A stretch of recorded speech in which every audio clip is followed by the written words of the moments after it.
روجباش سلاف وريز جبوي حمل ميفان دلقين جو حاضر.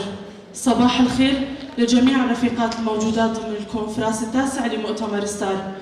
دسريدا ام بخيراتنا حمي ميفان دلقا سازي وريخ السنين دزقهن ريفبريا خسر دايكين عاشتيه ميفان نقوش جهي دور هاتنا ام بخيراتنا وحميادكن دم وشاخي وبخير به.